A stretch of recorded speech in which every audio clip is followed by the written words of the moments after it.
안녕하십니까. 책 읽는 사자입니다. 여러분, 이미 잘 알고 계시다시피, 이 민주공화당이 전 국민의 카톡 내용을 감시하겠다. 여러분 이미 잘 아실 겁니다. 그런데 중요한 것은 카카오톡 등을 통해입니다.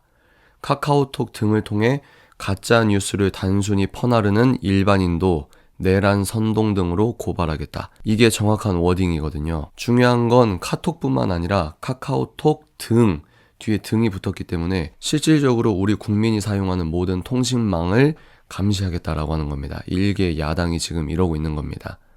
이게 이들이 지금까지 벌여왔던 실체라는 것입니다. 쉽게 말해 저와 같이 목소리를 내고 있는 여러 훌륭한 유튜버 분들의 영상을 나르지 말라는 겁니다. 그럼 이게 왜 심각한 문제가 되는 것이냐? 첫째, 민주당이 가짜 뉴스라고 하는 범주를 민주당 스스로 규정할 수 있기 때문입니다. 그러니까 본인들 마음에 안 들면 가짜 뉴스다 라고 프레이밍해서 일반 시민들을 마구잡이로 따발총으로 난사를 한다는 거거든요. 가짜 뉴스를 정하는 범주가 민주당에게 있다. 이게 독재로 가는 길입니다. 일반 시민들의 사상의 자유와 표현의 자유를 심각하게 침해하는 위헌적인 반헌법적인 법안을 통과시키려고 하는 이들의 절박함을 통해서 우리는 이들이 이적단체와 엇비슷한 수준의 대한민국을 해치고 있다. 대한민국 국민들의 자유를 침범하고 있는 전체주의적 정당이다 라고 하는 것을 알 수 있습니다. 마치 옆 나라 중국과 매우 유사한 방식으로 우리 국민들의 눈과 귀를 가리고 있는 것인데요. 이들의 이율배반적인 위선적인 모습이 무엇입니까? 김어준과 같은 정치무당을 국회로 불려들여서 말도 안 되는 선동질을 하게 냅뒀고, 그리고 민주공화당에 부역하는 레거시 미디어에서 그 말도 안 되는 소문들을 퍼뜨렸던 나팔수 역할을 했던 부분입니다. 그런데 막상 그것이 거짓으로 드러나자 한 발 뒤로 뺐고, 또 김어준이 발작하자 다시 이게 신빙성 있다.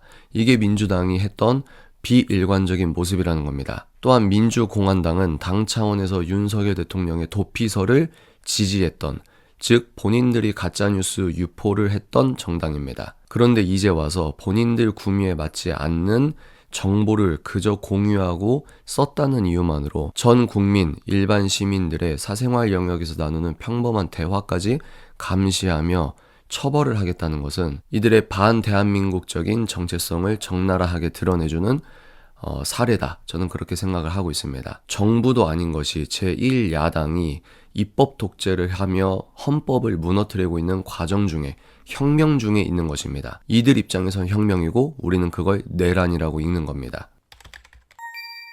그런데 안타까운 것은 전 국민의 카카오톡 등 모든 대화를 감시하겠다 라고 하는 워딩을 직접적으로 발표했는데도 불구하고 이재명의 민주당을 지지하는 분들이 있습니다. 매우 안타까운 세뇌자들이라고 말할 수 있습니다. 자유민주주의의 핵심 근간을 해치는 법안을 내겠다고 해도 그 세력을 지지한다? 이것은 엄밀히 말하면 자유민주주의 헌법을 해치는 불의의 도구로 쓰임받고 있는 꼴이다. 이렇게 말씀을 드릴 수도 있는 것입니다. 중국 공산당을 포함해서 전 세계 모든 독재 국가에서는 시민들의 눈과 귀를 닫게 하고 또 냄비 안에 개구리를 천천히 죽일 때 처음부터 자기들 구미에 맞지 않는 사람 감옥에 넣겠다 이렇게 이야기하지 않습니다. 처음에는 좋은 명분으로, 사람들이 헷갈려하는 명분으로, 지금 보십시오. 본인들이 헌법재판소에 냈던 탄핵소추안의 내란죄를 뺀다고 하는데 일반 시민들은 내란 선동죄로 고발하겠다. 이 이율배반적인 모습이 이 민주당, 이재명의 민주당의 실체이자 공산주의 사회주의 체제로 대한민국 체제를 내부에서부터 전복하려고 한다. 이렇게 보는 것이 합리적인 추론이라고 생각합니다. 지금 대통령을 법리적으로 아주 많은 문제가 있음에도 불구하고 대통령을 체포하려고 하는 것도 문제가 많은데, 동시에 일반 국민들이 이 사건과 관련하여 본인들의 폐악질, 이적죄, 내란죄적인 상황을 전파하고 진실과 사실의 눈을 뜨려고 하는 시민들의 매개가 되는 시민들을 무작위로 고발하겠다라고 하는 것은 자유민주주의에서 용납할 수 없는 일입니다. 내가 아무리 민주당을 지지하는 시민이다 할지라도 이런 것은 내부적으로 비판을 하며 아주 호되게 꾸짖어야 하는 부분입니다. 그러나 문재인 정권 때부터 민주당과 그 민주당 지지자들은 우리 편은 어떤 짓을 하건 괜찮고 우리 편과 반대에 있는 사람은 어떤 수단을 쓰더라도 죽여야 된다 라고 하는 무서운 전체주의적 발상, 파시즘적인 발상이 현재 민주당을 장악하고 있다. 그리고 그 민주당을 지지하는 사람들은 이미 이 민주당의 세뇌가 끝난 상태라고 하는 것은 무리가 아닐 것이다 라는 생각입니다.